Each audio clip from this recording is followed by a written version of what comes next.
You don't know what study technique to use. You have seen a lot of study techniques but none of them seems to work. That's why you are here. In this video, let's rank the most famous study tips from top to bottom according to the efficiency and success rate. So let's start. Science orzo. Science orzo. Science orzo. Science orzo. Science orzo. Doing past papers. This is the very most important thing to do when exams are coming closer and you have already covered your syllabus. Doing past papers trains your mind to the exam format. It teaches you on what areas does the questions come from. For example, think that it is a fight. This is you and this is your opponent. The fight is tomorrow.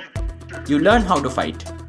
That's like knowing the syllabus. But what you must really do is to anticipate what your opponent gives you. What your opponent is gonna do tomorrow. You see his history and fights. You ask from everyone whether he's a good fighter or not, and so on. You learn him. You understand him. This is exactly what past papers do. It sharpens your sword so that you can be ready to ask about questions. This technique goes straight to A grade because it's the best. The Pomodoro technique. This technique was developed by Francisco Cirillo. It's actually a time management technique. It's basically where you set the Pomodoro timer for 25 minutes and you study for that 25 minutes. And when that 25 minutes is up, you take a 5-minute break. So this encourages you to study 25-minute chunks with 5-minute breaks in between. And I like this technique because it's good if you don't really want to study for long. But 25 minutes of studying doesn't seem to be intimidating. So it's good to actually get you sit down and study in the first place. And the fact that it even encourages you to take breaks. It's good because human brain can only stay fully focused for 25 to 45 minutes at a time, depending on what subjects you study. So if you are staying for longer times during the day and night, then it's important for you to take breaks. I wouldn't rank this A grade, but I am confident enough to rank this in the B grade. The reason I didn't put this into A grade is that this method actually sometimes focuses you to break your mood. Imagine that you sat on your table and you are so focused into your work, and you are really enjoying what you are doing. You feel productive and suddenly beep. The timer goes out. This destroys your focus and forces you to stop studying.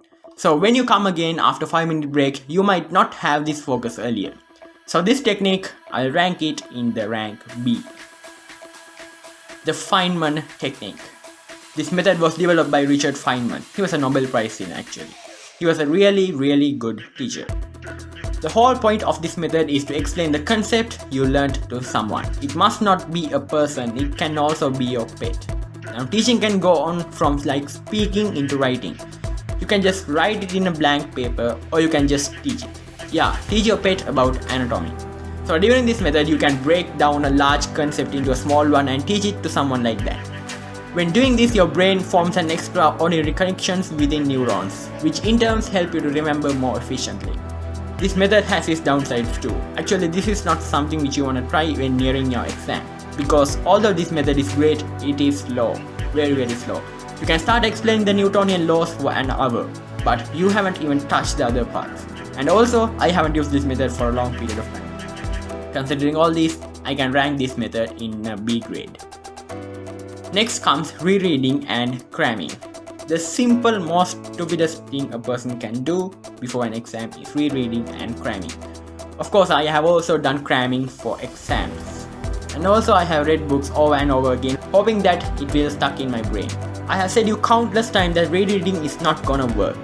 It is also called passive reading, when you just read for the sake of reading. Students mostly use this technique to study definitions. They read the sentence over and over again, hoping to remember it.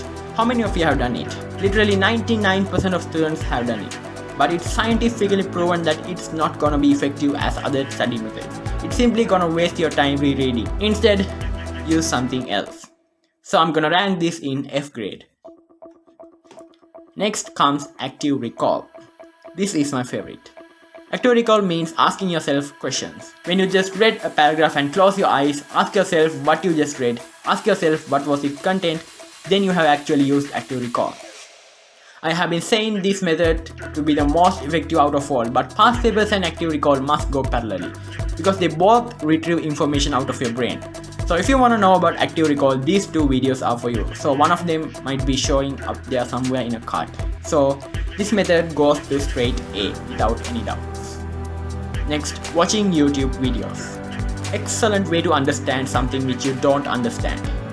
Almost anything is out there in YouTube, even the motivation you need. If you don't feel like studying, just search for a motivation video to start up yourself. Learning possibilities are vast with technological development, and YouTube is one of them. YouTube provides the opportunity to learn something easily with both visual and auditory elements. But I won't go to rank this method in A or B. Instead, I will rank it in C. Thing is that YouTube wants you to keep watching in their platform, so you can be easily distracted with other type of videos which you like. You can just click on a comedy video or any other video which doesn't go with your study. This can waste a lot of time in chunks. Using YouTube with a clear mind and determination is a great way to use it. So this method goes to rank C. Next is studying with friends. Studying with friends is a very good thing to do.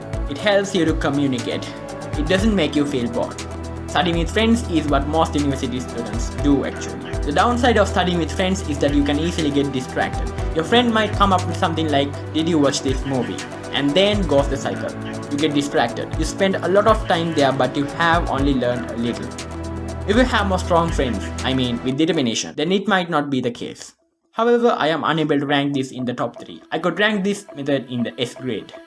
I also have used this technique, but comparing to other study methods, this seemed to be less effective and a time waste. So this is our result. The scoreboard and rankings for the study tips which you were confused with. Doing past papers and using active recall are the best study methods that I can provide you.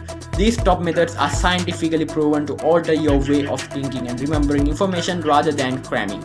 So subscribe if you love this video and give us a thumbs up too. See you guys soon in another interesting video. Until then, bye bye.